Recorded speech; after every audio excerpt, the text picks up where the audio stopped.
سنت کی طرف دعوت بھی اللہ کے قرآن کا حکم ہے، سنت رسول کی طرف دعوت.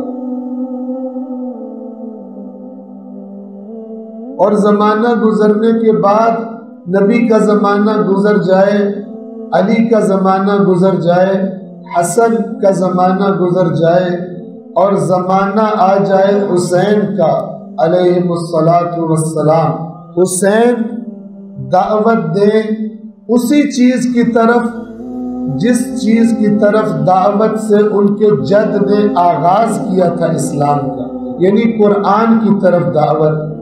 آپ کو پڑھ کے سنا چکا میں جو امام نے خط لکھا بصرہ والوں کو، وہ خط کیا گواہی دے رہے؟ حسین کی دعوت کس چیز کی طرف تھی؟ فرمایا تھا وَأَنَا أَدْعُوكُمْ إِلَىٰ كِتَابِ اللَّهِ وَسُنَّةِ نَبِيِّهِ، کہ میں تمہیں کسی نئی بات کی طرف دعوت نہیں دے رہا، میں تمہیں دعوت دے رہا ہوں اللہ کی کتاب کی طرف اور اللہ کے رسول کی سنت. سنت کی طرف دعوت کیوں ہے؟ قرآن کی طرف تو واضح ہے.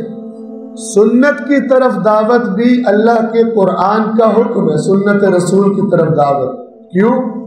سورۃ الاحزاب میں اللہ نے ارشاد فرمایا، آپ سب اس آیت سے آشنا ہیں، لَقَدْ كَانَ لَكُمْ فِي رَسُولِ اللَّهِ أُسْوَةٌ حَسَنَةٌ، اللہ کے رسول کی ذات میں صلی اللہ علیہ وآلہ وسلم، اللہ کے رسول کی ذات اقدس میں تمہارے لیے اسوۃ حسنہ، خوبصورت نمونہ ہے زندگی گزارنے کا.